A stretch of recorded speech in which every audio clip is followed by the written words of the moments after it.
Hello दोस्तों, आप लोगों का स्वागत है H2 स्टडी चैनल में। आज हम लोग फिजिक्स का जो न्यूमेरिकल बचा हुआ था, फिजिक्स का जो भी न्यूमेरिकल बचा हुआ था यूपी पॉलिटेक्निक वाला, जैसे यूपी पॉलिटेक्निक का जो हम लोग न्यूमेरिकल कर रहे थे, उसमें हम लोग 10 न्यूमेरिकल किए थे। उसमें से हम लोग को 15 न्यूमेरिकल और पूछा था, क्योंकि 25 पूछे 15 न्यूमेरिकल और बचा था। टोटल 25 न्यूमेरिकल पूछता है या 25 क्वेश्चन पूछता है फिजिक्स में, और 25 क्वेश्चन पूछता है केमिस्ट्री में, और 50 क्वेश्चन पूछता है मैथ में। तो सब मिला के कितना हो जाता है 100। ये यूपी पॉलिटेक्निक वालों के लिए, लेकिन देखना क्या है, सबको देखना है यूपी का प्रीवियस ईयर का question paper, official question paper है 2019 का, जिसका फर्स्ट पार्ट अपलोड कर दिए। फर्स्ट पार्ट इसका, ये जो वीडियो है इसका नीचे कमेंट बॉक्स में इसका लिंक मिल जाएगा, और डिस्क्रिप्शन बॉक्स में भी इसका लिंक मिल जाएगा। इसका जो फर्स्ट पार्ट है वो मिल जाएगा, और ऊपर में एक आई बटन होता है, वहाँ पे भी क्लिक कीजिएगा, वहाँ पे भी इसका एक फर्स्ट पार्ट वाला लिंक मिल जाएगा। तो दोनों पार्ट मिला के और वीडियो कंप्लीट करके और आराम से देख लीजिए, तो पता चल जाएगा कि प्रीवियस ईयर में 2019 में यूपी वालों का कैसा कैसा क्वेश्चन पूछा था। झारखंड वालों का तो करा चुके हैं, बहुत बार कराए हैं झारखंड वालों का। बिहार वालों का जो मेमोरी बेस्ड क्वेश्चन वो भी करवाए हैं।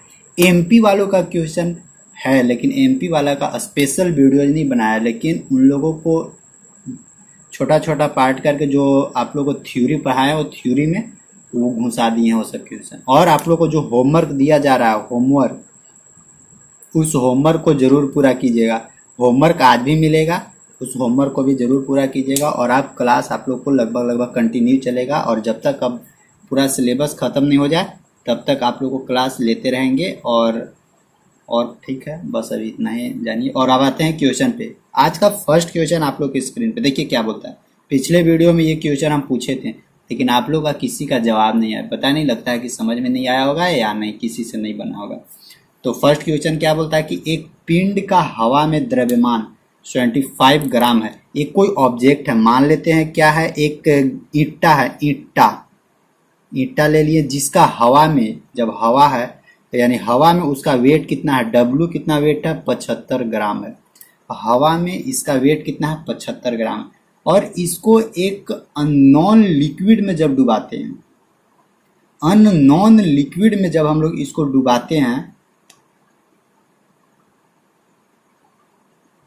अच्छा रुक जाइए, ईंटा का हवा में, ये किसका कहाँ का है वेट है, हवा में वेट है। जब इसको पानी में डुबाते हैं, तो देखिए पानी में डुबाएंगे तो हवा में तो 75 ग्राम है, लेकिन पानी में डुबाएंगे तो ये 75 ग्राम नहीं शो करेगा। क्यों? क्योंकि वहां पे नीचे से बायोवेंट फोर्स लगाता है, मतलब उत्प्लावन बल लगाता है। उत्प्लावन बल के चलते वहां पे वेट कम हो जाएगा। ऐसे भी आप लोग पढ़े होंगे कि जब भी कोई भी ऑब्जेक्ट को पानी में डालिएगा तो देखिएगा कि वो थोड़ा उसमें फोर्स क्या हो जाता है, कम हो जाता है। बाल्टी से पानी निकालिए कुआं से, तो जब तक कुआं में पानी रहेगा, बाल्टी रहेगा, तब तक आपको हल्का खींचाएगा, और जैसे ही कुआं से ऊपर आया तो थोड़ा भारी महसूस हो जाता है। तो पानी में इसका वेट क्या होगा, 75 ग्राम। तो हवा में वेट है, तो पानी में इसका वेट क्या होगा, कुछ तो कम होगा। तो पानी में इसका वेट क्या है, 67 ग्राम है। फिर क्या बोलता है, फिर बोलता है कि एक कोई अननोन लिक्विड है, अननोन मतलब कि अज्ञात लिक्विड है, जो पता नहीं, मान लेते हैं कि वो क्या है, वो है तेल। जब तेल में इसको डाला, तेल में डाला गया तो एक W2 आया। तेल में डालेगा तो उसका डेंसिटी और ज़्यादा होता है, तेल का डेंसिटी पानी के कंपेयर में, तो उसमें और वेट क्या होगा, और वेट कम होगा। तो जब तेल में डाला तो उसका वेट कितना हो गया, ये 75 ग्राम वाला ईंटा था, उसका वेट हो गया कितना, 51 ग्राम हो गया। तो तेल में जब डाला तो 51 ग्राम हो गया, पानी में डाला तो 67 ग्राम हो गया, जब ईंटा में डाला तो 75 ग्राम हो गया। और बोलता क्या है कि अज्ञात द्रव, ये जो अननोन लिक्विड है, इस लिक्विड का हम लोग को, ये द्रव है, इस द्रव का हम लोग को डेंसिटी निकालना है। डेंसिटी मतलब हम लोग को घनत्व निकालना है। तो देखिए इसका सबसे सिंपल और साधारण तरीका क्या है कि हम लोग को निकालना है ये जो तेल है, इस तेल का डेंसिटी। तो सबसे पहले निकाल लेते हैं ईंटा और पानी।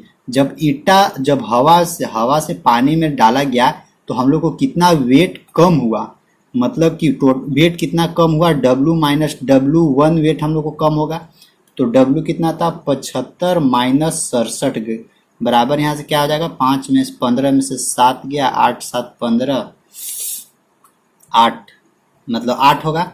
और जब और ये देखिए ईंटा से जब ईंटा हवा में था 75 ग्राम, जब इसको तेल में डाला गया तब उसका वेट कितना हुआ, कितना कम वेट हुआ। अब ये वाला निकालिए, यानी ओरिजिनल वाला में से निकालना, हवा के कंपेयर से करना।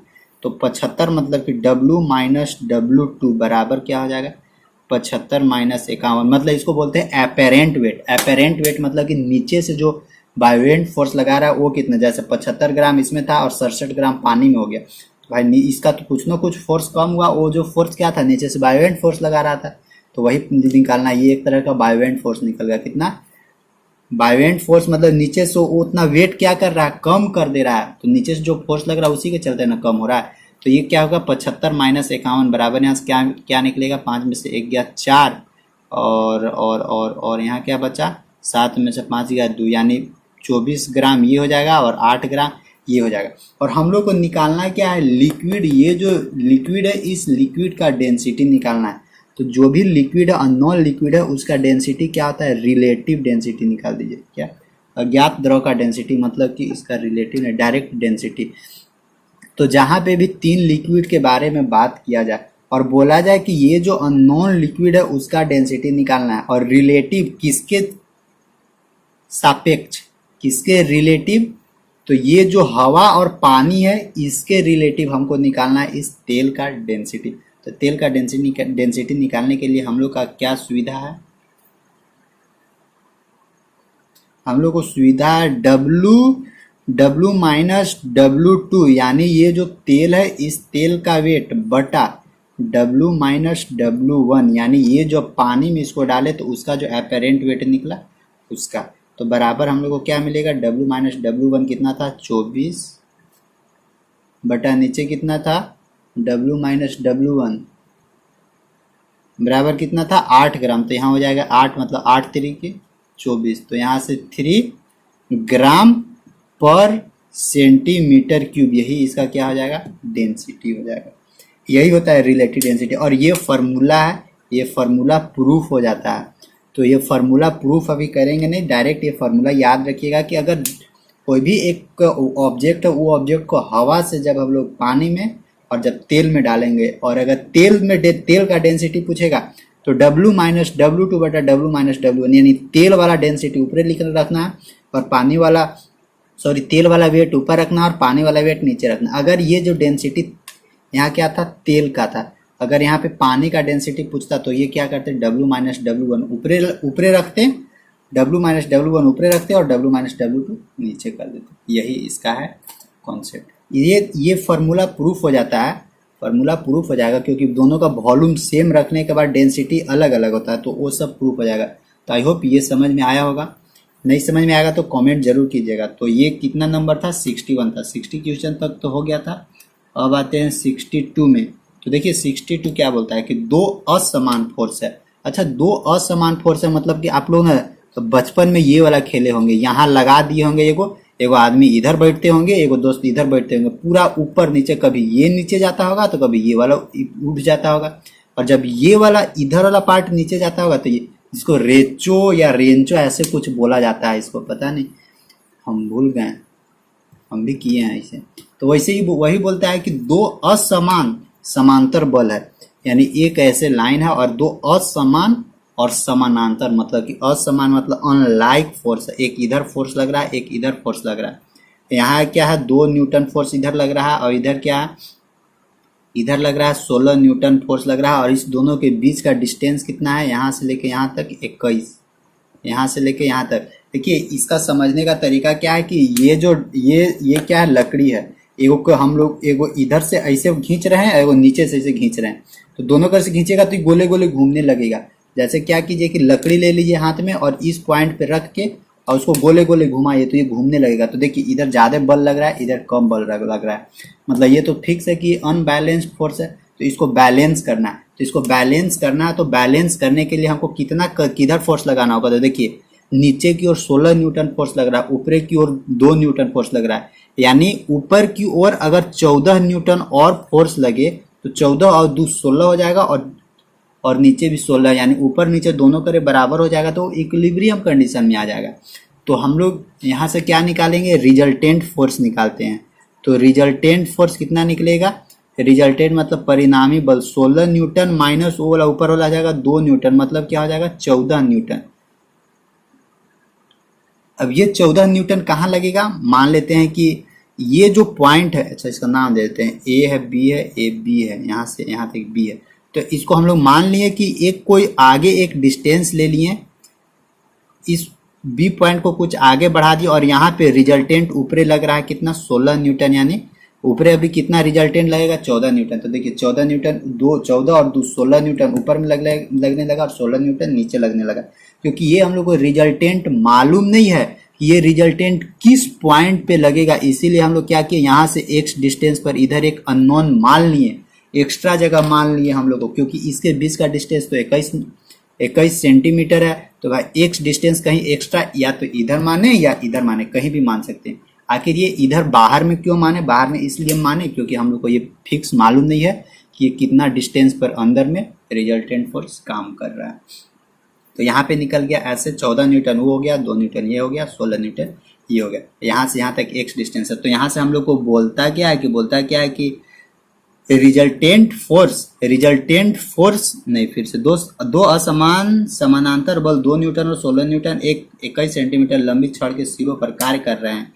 तो बड़े बल से उस बिंदु की दूरी होगी जहां पर उक्त दोनों बलों का परिणाम है। यानी बोलता बड़ा फोर्स किधर है, बड़ा फोर्स 16 न्यूटन है, बड़ा फोर्स से कितना दूर पे रिजल्टेंट लगेगा।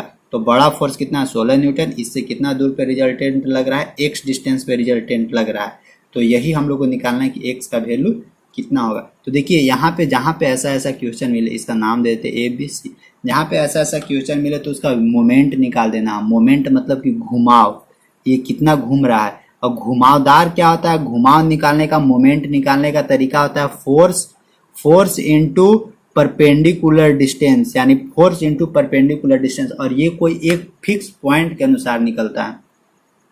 और इसका कंडीशन क्या होता है, एक आगे पढ़िएगा, ये इंजीनियरिंग का पार्ट है थोड़ा। एक होता है वैरिगोनन प्रिंसिपल क्या बोलता है कि टोटल रिजल्टेंट फोर्स है उसका मोमेंट के बराबर, और जो छोटा छोटा फोर्स है उसके मोमेंट के समेशन के इक्वल होता है।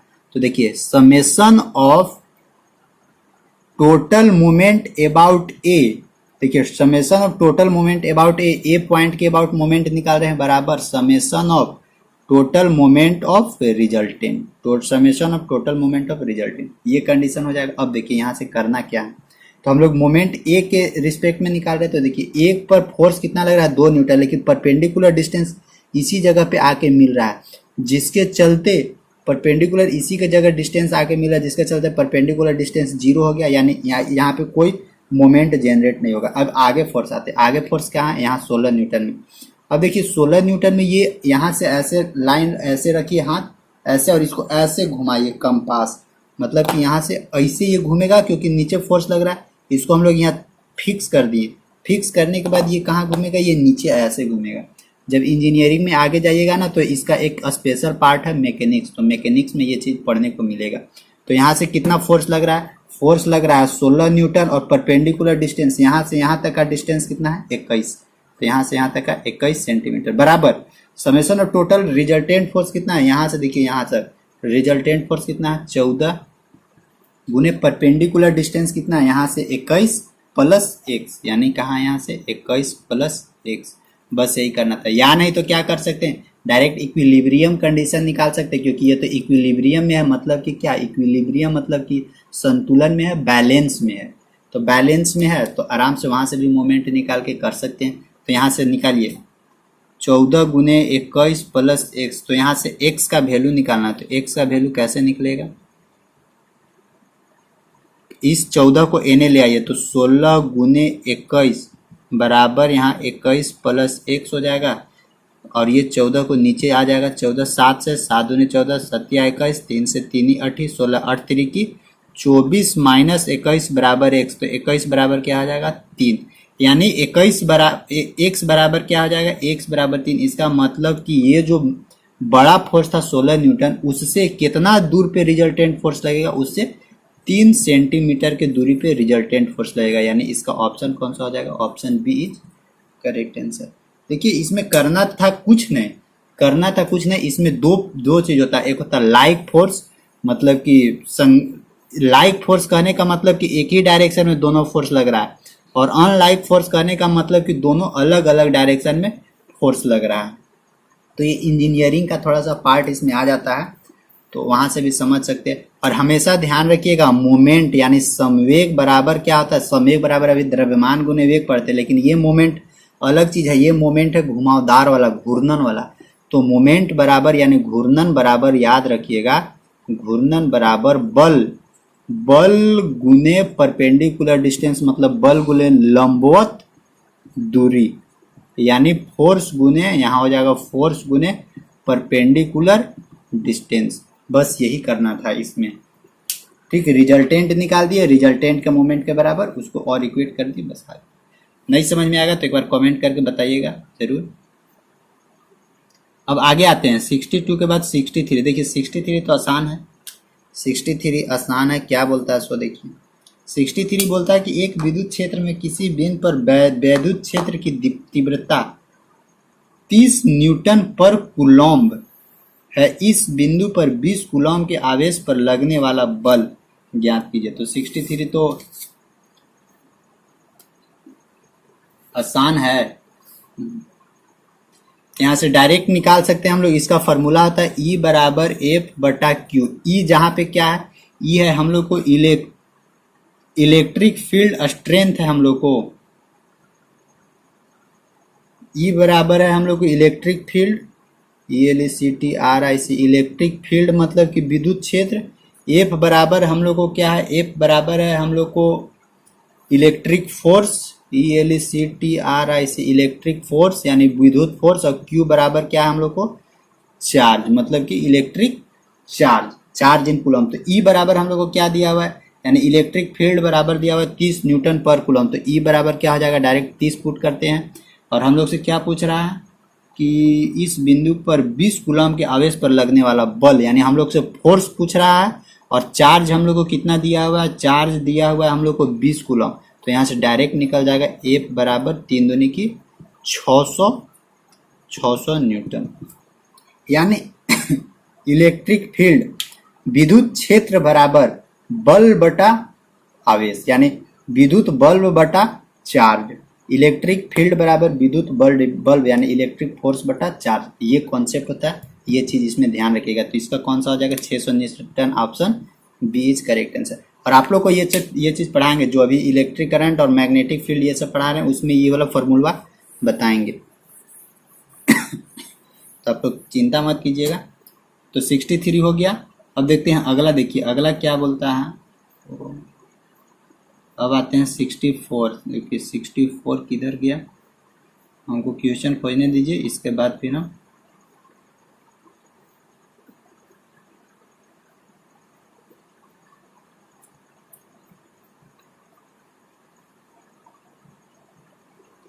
सिक्सटी फोर कहाँ चला गया?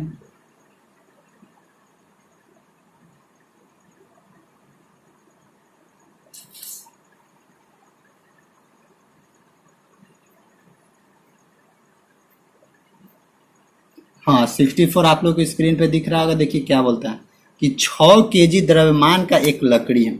चलिए ये ऐसे है, यहाँ पे एक 6 केजी द्रव्यमान का क्या है? एक ऑब्जेक्ट है। इधर से हम लोग फोर्स लगा के इसको खींच रहे हैं। कितना न्यूटन का फोर्स लगा रहे हैं? 54 यानी 54 न्यूटन का फोर्स लगा रहे हैं। और देखिए ये रफ है, खुरदरा है, खुरदरा सरफेस है, तो यहाँ पे फ्रिक्शन फोर्स काम करेगा। और ये फ्रिक्शन फोर्स हमेशा ध्यान रखिएगा, फ्रिक्शन फोर्स जो घर्षण बल होता है ना, गति के विपरीत डायरेक्शन में घर्षण काम करता है। तो मोशन इधर है, ये साइड में मोशन है, तो इसका फ्रिक्शन किधर काम करेगा? ये साइड में फ्रिक्शन काम करेगा। और इसका एक्सेलरेशन भी आगे की ओर काम करेगा। तो एक्सेलरेशन दिया हुआ है कितना? 6 मीटर पर सेकेंड स्क्वायर। तो बोलता है क्या कि फ्रिक्शन फोर्स यहाँ से निकाल के बताइए, यानी घर्षण बल निकालिए। तो यहाँ से तो सिंपल डायरेक्ट निकल जाएगा, 54 न्यूटन एनएफ फोर्स लगा रहे हैं। तो इसका जो वेट है, इसका वेट देखिए कि ये नीचे कितना फोर्स लगा रहा है। तो नीचे फोर्स कैसे निकलेगा? एफ बराबर M A mass into acceleration. Mass हम लोग का कितना है? मास हम लोग का 6, एक्सेलरेशन कितना? कितना जनरेट हो रहा है 6, यानी 6 छक 36, 36 न्यूटन ये फोर्स नीचे लगा रहा है, जबकि हम लोग 54 न्यूटन के साथ उसको खींच रहे हैं। तो ये जो नीचे वेट लगा रहा है, इसी वेट के चलते तो फ्रिक्शन जनरेट हो रहा है। तो इसी वेट के चलते तो फ्रिक्शन लग रहा है। तो 54 न्यूटन तो हम लोग आगे लगा दे रहे हैं, लेकिन 36 न्यूटन इसमें क्या हो रहा है, ये जो वेट है वेट वाला नीचे लग रहा है। तो यहाँ पे फ्रिक्शन फोर्स हम लोग को निकालना है, यानी घर्षण बल निकालना। तो घर्षण बल निकालने के लिए क्या करेंगे, जो अप्लाइड फोर्स है 54 न्यूटन अप्लाइड फोर्स है, जिसमें से इसका जो वेट वाला है, जो भी इसका वेट नीचे लग रहा है उसको माइनस करेंगे। तो 14 में से 6 गया 8 और यहाँ बचा गया 4 में से 3 गया 1, यानी क्या हो जाएगा यहाँ direct 18 newton is correct answer, यानी option A is correct answer.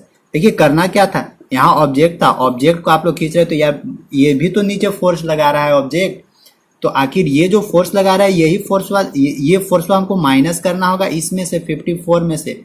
ये 54 तो हम लोग को जो अप्लाइड फोर्स लगा रहे हैं वो वाला फोर्स है, इसमें से ये वाला फोर्स नीचे वाला फोर्स माइनस कीजिएगा तो ये पीछे वाला फोर्स लग जाएगा, पता चल जाएगा, समझे। तो अब देखिए ये तो 64 हो गया। अब 65 देखिए क्या बोलता है, तो जिधर जिधर हो गया ना 65 बोलता है। 65 भी थोड़ा देखिए, थोड़ा क्वेश्चन में है दम वाला क्वेश्चन है, तो देखिएगा। देखिए 65 बोलता है क्या है कि यदि पृथ्वी की त्रिज्या यानी पृथ्वी का रेडियस 4% सिकुड़ा दिया जाए तथा द्रव्यमान में कोई परिवर्तन न हो तो गुरुत्वीय त्वरण का मान बताइए। यदि पृथ्वी का रेडियस है, यानी रेडियस को क्या कर दे रहा है 4% कम, यानी सिकुड़ा दिया जा रहा है, और जो मास है मास को वही रखा जा रहा है, तो बोलता क्या है कि गुरुत्वीय त्वरण का मान पे क्या इफेक्ट होगा, गुरुत्वीय त्वरण के मान पे क्या इफेक्ट होगा, ये हम लोग को यहाँ से पूछ रहा है। तो सबसे पहले ध्यान रखिएगा गुरुत्वीय त्वरण बराबर होता क्या है, जी बराबर होता है बड़का GM बटा R स्क्वायर। ये यूनिवर्सल ग्रेविटेशनल कांस्टेंट है, ये मास ऑफ ऑब्जेक्ट है, ये रेडियस है, और इसी रेडियस को बोलता है क्या है कि 4% कम कर दिया जा रहा है, यानी ये इसको इक्वेशन फर्स्ट मान लीजिए। अब जब ये ओरिजिनल था, जब रेडियस को 4% कम कर दे रहे हैं तो R डैश बराबर क्या हो जाएगा, R डैश बराबर हो जाएगा हम लोग को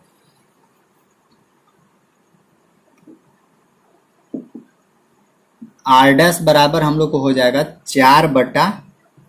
4% कम कर रहे हैं, यानी 0.04 इतना हुआ R डैश। इतना तो दिया हुआ था, लेकिन इतना हम लोग क्या कर रहे हैं, कम कर रहे हैं। तो हम लोग को R डैश क्या मिलेगा, ओरिजिनल क्या था, ओरिजिनल R था, ओरिजिनल R में से हम लोग क्या किए 0.04 R, इतना क्या कर रहे हैं, इतना हम लोग रेडियस उसका ओरिजिनल रेडियस ये था, ओरिजिनल रेडियस में से इतना रेडियस क्या कर रहे हैं हम लोग कम कर रहे हैं। इतना रेडियस कम करेंगे तो R डैश निकलेगा, R डैश हम लोग को कितना निकलेगा, यहाँ से घटाइए तो 0.96 R, यानी हम लोग को जब 4% कम कर देंगे रेडियस तो हम लोग का रेडियस कितना बन जाएगा 0.96 R, 0.96 R हम लोग को रेडियस बन जाएगा। तो अब इस R डैश के अनुसार हम लोग को G कितना होगा, G बराबर हो जाएगा GM बटा R स्क्वायर की जगह क्या हो जाएगा R डैश के स्क्वायर, R डैश के स्क्वायर, यानी R डैश का स्क्वायर बराबर। अब हम लोग यहाँ से क्या लिख सकते हैं, GM बटा R डैश बराबर क्या है, सो देखिए यहाँ से 0.96 का स्क्वायर हो जाएगा इंटू यहाँ R है तो R का स्क्वायर भी हो जाएगा, तो G बराबर यहाँ से क्या हो जाएगा। अब देखिए यहाँ पे GM बटा 0.96 का होल स्क्वायर गुने यहाँ देखिए R स्क्वायर। अब ये देखिए तो GM बटा R स्क्वायर, GM बटा R स्क्वायर बराबर क्या हम लोग को मिला था G, तो यहाँ सॉरी इसको G डैश लिखिए, G डैश क्योंकि R डैश लिखे हैं, तो यहाँ से G डैश बराबर क्या मिल जाएगा, इतना बराबर क्या है G है, तो यहाँ से हो जाएगा G बटा 0.96 का होल स्क्वायर। जब इसको होल स्क्वायर कीजिएगा ना 0.96 का होल स्क्वायर कीजिएगा तो ये 1.08 के आसपास आएगा, 1.08 के आसपास आएगा।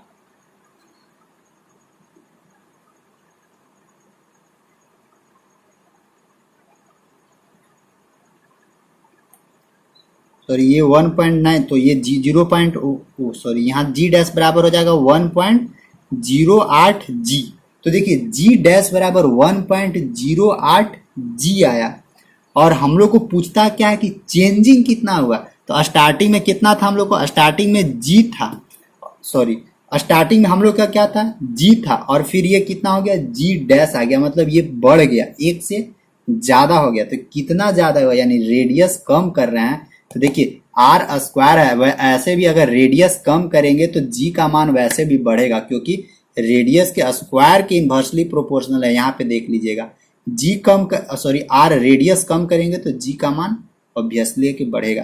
तो कितना बढ़ेगा, कितना परसेंटेज बढ़ेगा, सो देखिए तो कितना यहाँ से निकलेगा, 1.08 जी माइनस जी, यानी 1 जी बराबर क्या हो जाएगा, यहाँ से हम लोग को मिलेगा 0.08 जी, यानी 1 इतना में से जी घटाएंगे तो 0.08 जी। तो इसको परसेंटेज में चेंज कर देना है, तो क्या करें, यहाँ पॉइंट को हटाइएगा तो नीचे 100 आ जाएगा, गुने 100 कर दीजिए, 100 कैंसर आउट, तो क्या हम लोग को चेंज हो जाएगा 8%, एकदम करेक्ट आंसर हो जाएगा। तो मेन यहाँ पे ध्यान रखना है कि जी बराबर GM बट आर स्क्वायर होता है, और यहीं से पहले ही पता चल जा रहा है कि अगर रेडियस कम कर रहे हैं तो जी का मान बढ़ेगा। तो यहाँ से पता चल गया ना, देखिए जी का मान बढ़ के कितना आ गया, 1.08 जी, यानी स्टार्टिंग में 1 था, फिर अब क्या आ गया 1.08 जी। तो कितना चेंज, कितना बढ़ा, कितना उसका मतलब कितना ग्रेविटी, जो भी उसका ग्रेविटी था, एक्सेलरेशन ड्यू टू ग्रेविटी था, वो कितना परसेंट बढ़ा, 8% बढ़ा। यानी रेडियस अगर 4% हम लोग कम करेंगे तो वो कितना परसेंट कम होगा, 8% कम होगा। ठीक, तो ये चीज हो गया। 66 देखिए, 66 क्या बोलता है, 66 बोलता है कि 10 कूलम आवेश को अनंत से एक दूसरे आवेश के समीप बिंदु P तक लाने में 200 जूल कार्य करना पड़ता है। तो बिंदु P पर विद्युत विभव होगा। ये तो एकदम सिंपल है, इस तो बहुत बार इसका फॉर्मूला बताएं। क्या बताएं, W बराबर क्या होता है, V इंटू क्यू होता है, यानी वर्क बराबर क्या हो जाएगा, वोल्टेज गुने चार्ज। कितना चार्ज हम लोग, कितना चार्ज को एक पॉइंट से दूसरे पॉइंट तक, यानी मान लीजिए 5 वोल्ट था, इस वोल्ट को एक पॉइंट से दूसरे पॉइंट तक लाने में कितना वर्क किया गया। तो क्या हो जाएगा, यहाँ से क्या क्या हम लोग को दिया हुआ, क्यू दिया हुआ, चार्ज दिया हुआ 10 कूलम है, और 200 वर्क है, तो हम लोग को वोल्टेज निकालना। तो 200 जूल यहाँ पे दिया हुआ है, भी गुने चार्ज कितना दिया हुआ है, 10 कूलम, 10 इधर आएगा तो 200 बटा 10 बराबर भी, यानी बराबर क्या हो जाएगा, 20 वोल्टेज। 20 वोल्टेज, यानी option B is correct answer. ये तो सिंपल क्वेश्चन था। तो 66 नंबर ये हो गया। अब देखते हैं 67 नंबर। तो 67 नंबर भी आसान है, एकदम फार्मूला से है। 67 क्या बोलता है कि 20 फेरों के कुंडली से बद्ध चुंबकीय फ्लक्स 1 सेकेंड में, यानी एन बराबर कितना फेरा है, 20 फेरा है, एन बराबर 20 है। चुंबकीय फ्लक्स मतलब कि मैग्नेटिक फ्लक्स 1 सेकेंड में, यानी डेल टी, टाइम बराबर कितना दिया हुआ है, 1 सेकेंड, और मैग्नेटिक फ्लक्स फ्लक्स बराबर क्या दिया हुआ है, 0.3 वेबर, WEBER 0.3 वेबर दिया हुआ, घटक शून्य रह जाता है। तो बोलता है कुंडली के सिरों के बीच प्रेरित विद्युत वाहक बल, यानी EMF, मतलब कि EMF कितना होगा, यहाँ पे इलेक्ट्रोमैग्नेटिक फोर्स EMF बराबर क्या होगा। तो EMF बराबर इसका डायरेक्ट फार्मूला है, EMF यानी E, इसको E से डिनोट करते, E बराबर क्या हो जाएगा, -N डेल Q बटा डेल T। और यहाँ हम लोग को मैग्नेटिक फ्लक्स कितना दिया हुआ, 0.3 वेबर से घटकर शून्य हो जाता है।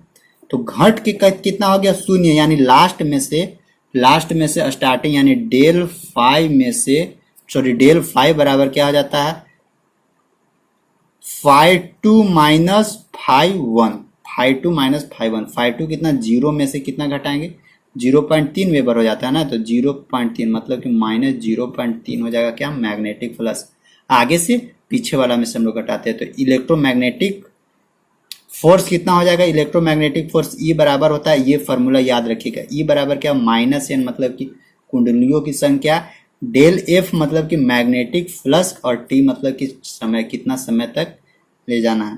तो यहाँ से एन बराबर क्या हो जाएगा, -20 गुने डेल एफ बराबर क्या हो जाएगा, सॉरी डेल फाइव बराबर -0.3। तो माइनस माइनस प्लस हो जाएगा यहाँ पे, यहाँ 0 पॉइंट डायरेक्ट 3 हो जाएगा, नीचे डेल टी 1 हो जाएगा, मतलब कि 3 दूनी की 6। तो डायरेक्ट हो जाएगा क्या, इलेक्ट्रोमैग्नेटिक फोर्स का यूनिट क्या होता है, वोल्टेज, यानी 6 वोल्ट। 6 वोल्टेज इसका डायरेक्ट आंसर हो जाएगा। 6 वोल्ट लिखिए, 6 volt, option B is correct answer. तो जो भी डाटा दिया हुआ था वो डाटा हम लोग लिख लिए। एन बराबर 20 दिया हुआ था, समय कितना दिया हुआ था, 1 सेकेंड दिया हुआ था, मैग्नेटिक फ्लक्स बोल रहा है क्या कि 0.3 वेबर से घटकर शून्य हो गया। तो ये ज्यादा से घट के कम हो गया, तो दोनों के बीच का डिफरेंस निकालना होगा। 0 माइनस 0.3 यानी -0.3 हो गया। अब इलेक्ट्रोमैग्नेटिक फोर्स बराबर क्या होता है, ई बराबर होता है -n डेल 5 बटा डेल टी। माइनस एन बराबर यहाँ 20 है, 20 गुने डेल एफ बराबर माइनस, यानी माइनस माइनस प्लस हो गया, बराबर 1 बराबर यहाँ हो जाएगा 6 वोल्टेज इज करेक्ट। तो 67 था ये। देखते हैं 68 क्या बोलता है।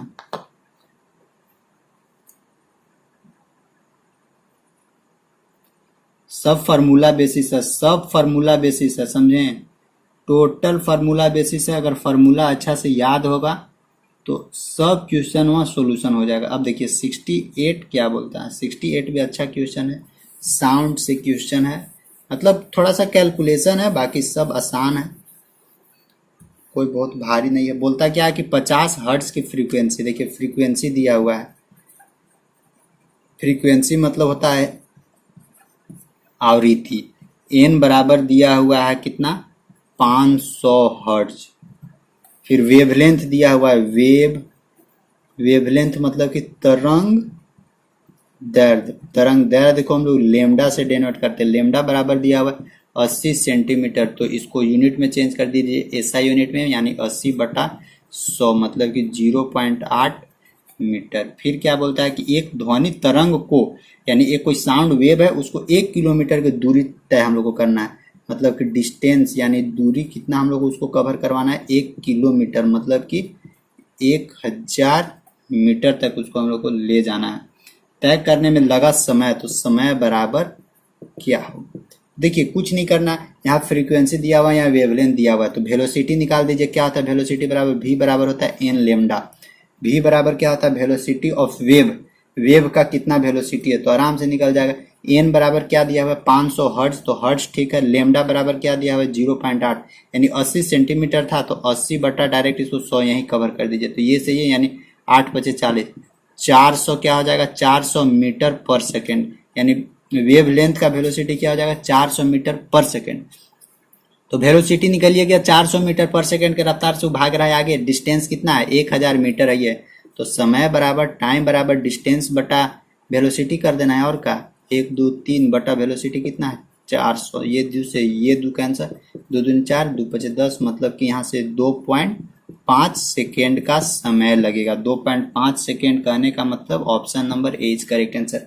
तो ये चीज ध्यान रखिएगा, ये चीज क्या होता है v बराबर एम लेमडा, ये फॉर्मूला होता है। v बराबर क्या होता है वेलोसिटी ऑफ वेव, जो भी साउंड वेव है उस साउंड वेव का वेलोसिटी। n बराबर क्या होता है n या इट्टा बोल सकते हैं। n बराबर क्या होता है फ्रीक्वेंसी होता है, और ये इसको बोलते हैं लेमडा, इसको लेमडा बोलते हैं। लेमडा क्या होता है वेवलेंथ।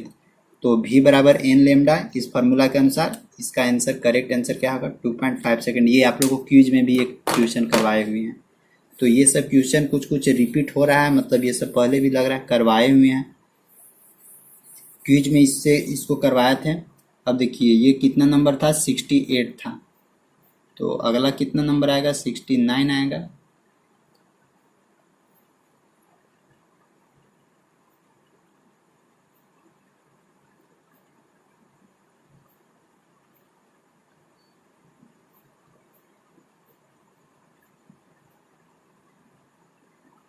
अब देखिए 60 क्या बोलता है कि एलसीआर परिपथ है, मतलब कि एक एलसीआर सर्किट के सिरों के बीच 100 वोल्ट की प्रत्यावर्ती विभव लगाया गया। 100 वोल्टेज का एक प्रत्यावर्ती विभव लगाया हुआ है, और बोलता क्या है कि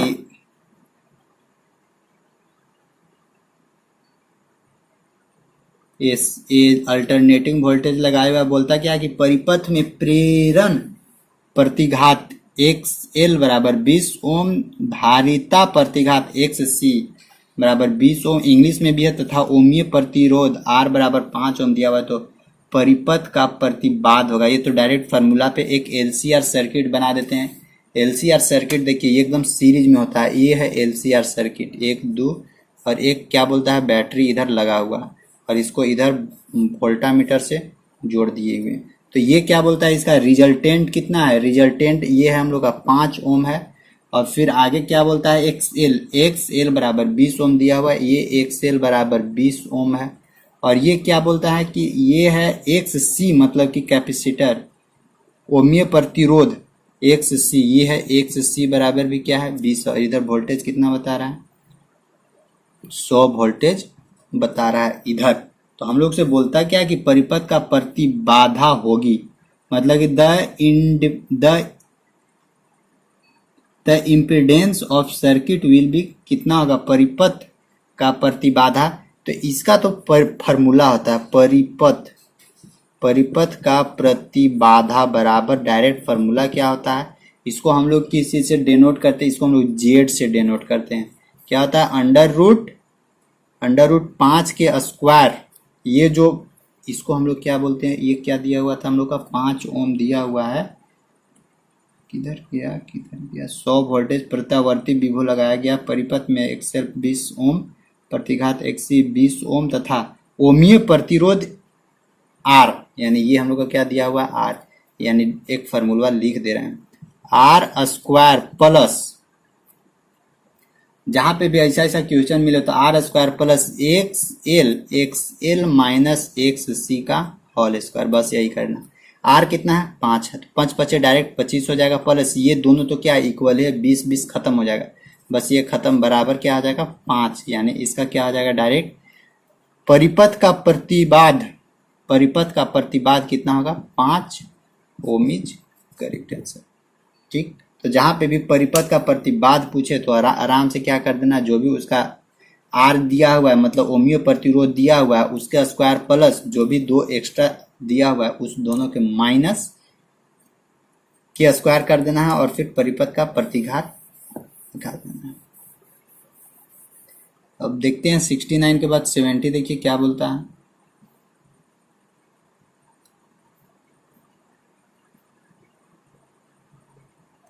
देखिए 70 नंबर क्या बोलता है, 70 नंबर बोलता है कि 2 प्रतिरोध हैं, 2 रेसिस्टेंस हैं, जब उसको श्रेणी क्रम में संयोजित किया जाता है तो रिजल्टेंट 50 ओम आता है और जब उसको समांतर क्रम में संयोजित किया जाता है तो उसका रिजल्टेंट 8 ओम आता है। तो बोलता है कि दोनों रेसिस्टेंस अलग अलग निकाल के हमको बताइए।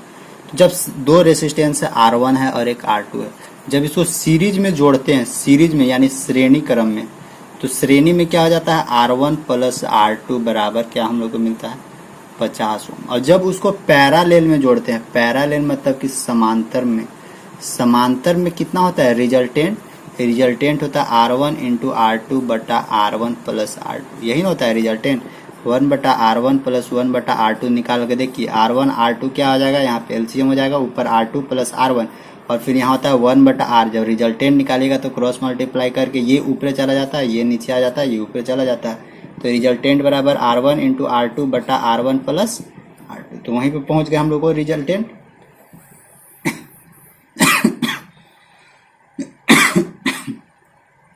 तो देखिए यहाँ से R रिजल्टेंट कैसे निकलेगा, R1 इंटू R2 तो हम लोग को मालूम है, तो R1 इंटू R2 रहने दीजिए, बट R1 प्लस R2 तो मालूम है क्या है 50, तो R1 प्लस R2 बराबर यहाँ 50 लिख दीजिए आराम से, कोई दिक्कत नहीं है। तो अब हम लोग को क्या मिलता है सो देखिए,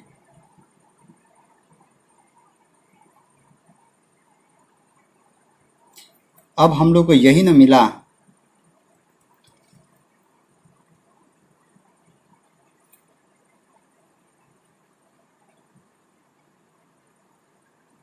और ये रिजल्टेंट हम लोग को दिया हुआ R1 प्लस R2 तो दिया हुआ था, अब ये रिजल्टेंट हमको कितना दिया हुआ 8 दिया हुआ, तो ये इतना बराबर क्या हो जाएगा 8 हो जाएगा बस।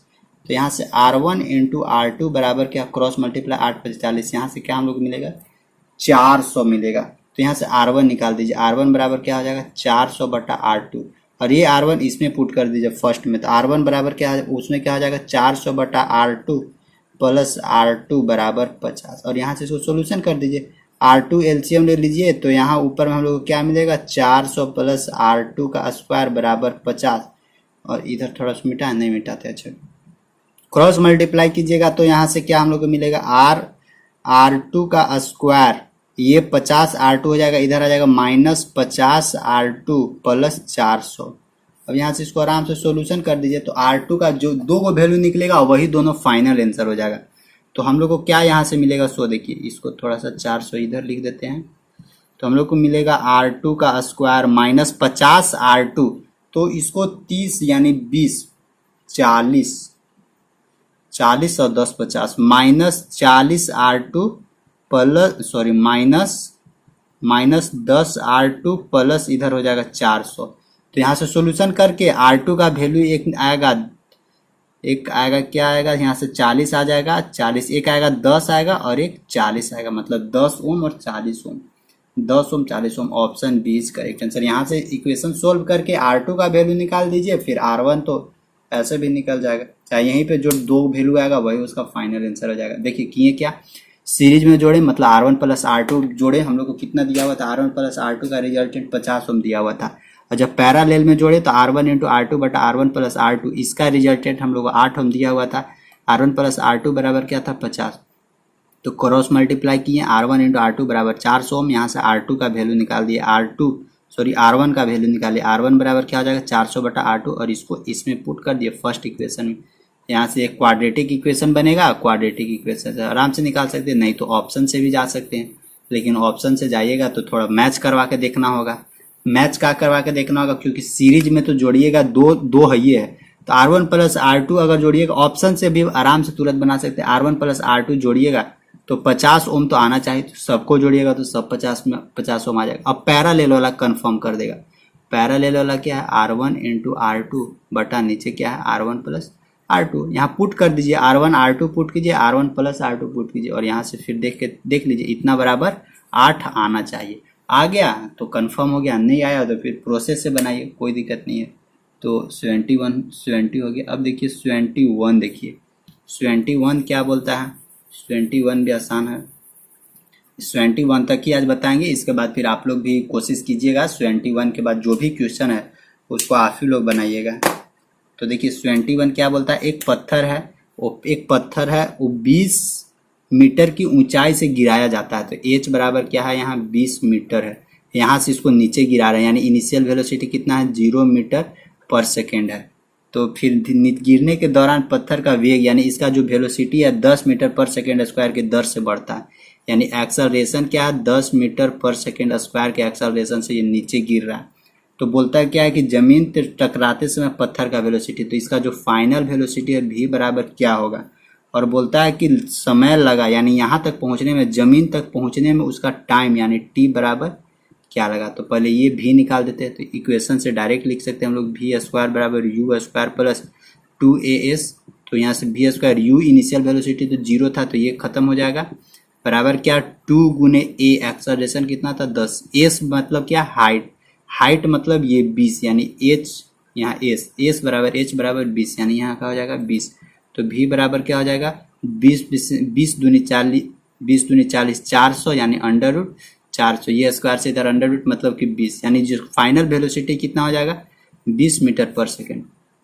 और जैसे ही फाइनल वेलोसिटी 20 मीटर पर सेकेंड निकला तो इनिशियल वेलोसिटी क्या था 0 मीटर पर सेकेंड था, एक्सेलरेशन क्या था 10 मीटर पर सेकेंड स्क्वायर था, तो v बराबर क्या आता है u प्लस 80। तो यहाँ से टाइम निकाल सकते हैं आराम से, v बराबर कितना 20 मीटर पर सेकेंड निकला, u 0 है, एक्सेलरेशन यहाँ से गुना में तो इधर आके डायरेक्ट भागा में हो जाएगा बराबर t, तो 10 दूनी 20 यानी t बराबर क्या आ जाएगा 2 सेकेंड।